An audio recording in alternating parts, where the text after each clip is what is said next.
तुम?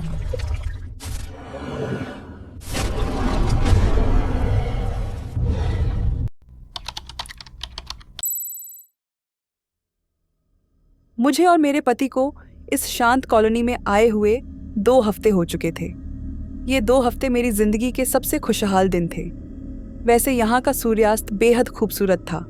आसमान ऐसा लगता था जैसे उस पर कोई तावीज़ टंगा हो। गुलाबी और बैंगनी रंग की रोशनी जैसे कभी खत्म ही नहीं होती। हर शाम मैं और मेरे पति बरामदे में बैठकर सूर्यास्त देखते थे, हंसते बातें करते। वह मुझे अपने ऑफिस के अजीब अजीब सहकर्मियों की शिकायतें सुनाता। मेरे पति के साथ बिताया हर पल मेरे लिए सबसे कीमती था। मेरे पति लाओ माँ एक बेहद अच्छे इंसान हैं।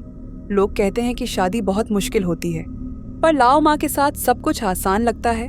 सबसे ज़रूरी बात यह है कि उन्होंने मुझे सच्ची खुशी दी, लेकिन यह खुशी ज़्यादा दिन नहीं टिक पाई।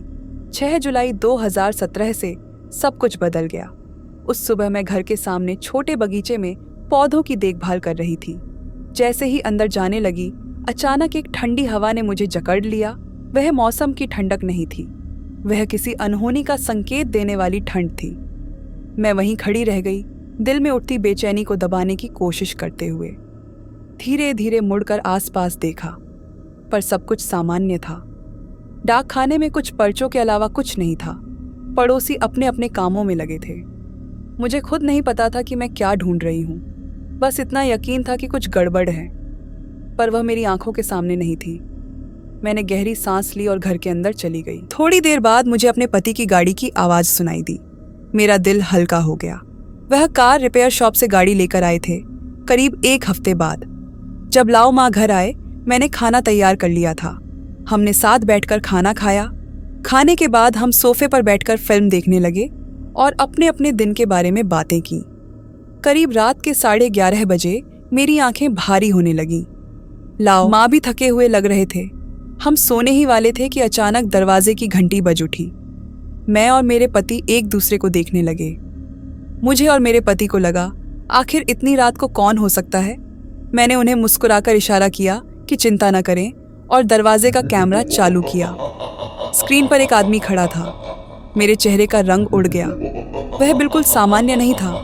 उसकी आंखें लाल और सूजी हुई थीं, खंजर जैसे दांत थे और चेहरे पर एक अजीब सी मुस्कान थी। वह सीधा कैमरे में घूर रहा था। मैं उसे नहीं जानती थी। कुछ सेकंड बाद वह कैमरे की ओर पास आया और बोला, आवेन, आ गया है।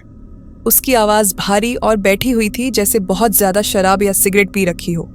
मैं डर के मारे कांप रही थी, फिर भी हिम्मत करके बोली, आप गलत पते पर आए हैं। मुझे उससे यह पूछने की हिम्मत भी नहीं हुई कि वह किसे ढूंढ रहा है। बस चाहती थी कि वह चला जाए। वह आदमी हंसा और बोला, मुझे पता था यह झूठ है। वह हंसी अब तक की सबसे डरावनी आवाज़ थी जो मैंने सुनी। मैं कांपती आवाज़ में बोली, आप क्या चाहते हैं? यह सुनते ही उसकी आंखें चमक उठी। वह पागल जैसा लग रहा था। मैं फीफी को ढूंढ रहा हूँ। मेरा दिमाग सुन्न हो गया। मैंने कहा, फीफी कौन है? यहाँ कोई फीफी नहीं रहती। वह अचानक कैमरे को घूरते हुए बोला, तो फिर तुम ही चलोगी? आज रात मेरे साथ चलोगी? मैं डर के मारे पलटकर अपने पति की ओर देखी। वह भी सन्न रह गए थे। तभी मैंने देखा कि उन्होंने दराज से एक हथियार निकाल लिया था। मैंने बाहर वाले से कहा, मेरे पति घर में हैं और उनके पास हथियार है, बेहतर होगा कि आप चले जाएं। मुझे उम्मीद थी कि वह डर जाएगा, लेकिन आवेन मुस्कुराया और बोला, ठीक है। मैंने जल्दी से कहा, कृपया चले जाइए। वह बोला, समझ गया। वह मुड़ा और चला गया। मैंने राहत की सांस ली, लेकिन तभी फिर से भारी कदमों की आवाज़ आई और फिर धड़ाम धड़ाम दरवाज़ा पीटा जाने लगा। वह वापस आ गया था। वह चिल्ला रहा था, फी फी, मुझे जो चाहिए वो दे दो, दरवाज़ा खोलो। मैं चिल्लाई, यहाँ कोई फी फी नहीं है। ये बात उसे और उकसा गई। दरवाज़ा और ज़ोर से पीटा जाने लगा। हम पुलिस को फ़ोन करने ही वाले थे कि एक बड़ा पत्थर खिड़की तोड़ता हुआ अंदर आ गया। कांच चारों ओर बिखर गया और वह आदमी हमारे लिविंग रूम में खड़ा था। वह सीधा मेरे पति पर झपटा। लाओ माँ ने गोली चलाई। पहली चूक गई, दूसरी उसके कंधे में लगी। वह चिल्लाया लेकिन रुका नहीं। उसने बंदूक छीन ली और मेरे पति का गला दबा दिया। मैं उसकी आंखों में वह डरावनी मुस्कान देख रही थी जब वह मेरे पति की सांसें छीन रहा था। मैं ऐसा नहीं होने दे सकती थी। मैंने पास पड़ी धातु के बेस वाली टेबल लैंप उठाई और पूरी ताकत से उसके सिर पर मार दी। वह जमीन पर गिर पड़ा।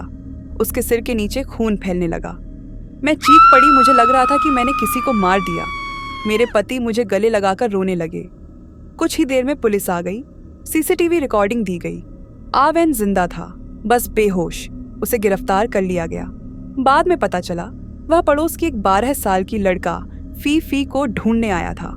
गलत घर में घुस गया था और वह कई लड़कियों के अपहरण का आरोपी था। आज भी जब मैं आंखें बंद करती हूँ तो उसका चेहरा सामने आ जाता है और मुझे लगता है कोई मेरा गला दबा रहा है। अगर उस रात हमने दरवाजा खोल दिया होता तो शायद आज ये कहानी कभी सुनाई ही न जाती। तो याद रखिए, रात में किसी अनजान के लिए कभी भी दरवाजा मत खोलिए। और अगर आपको ऐसी ही सच्ची डरावनी कहानियां पसंद हैं तो अभी चैनल को सब्सक्राइब करें, क्योंकि अगली दस्तक सिर्फ कहानी नहीं, चेतावनी भी हो सकती है।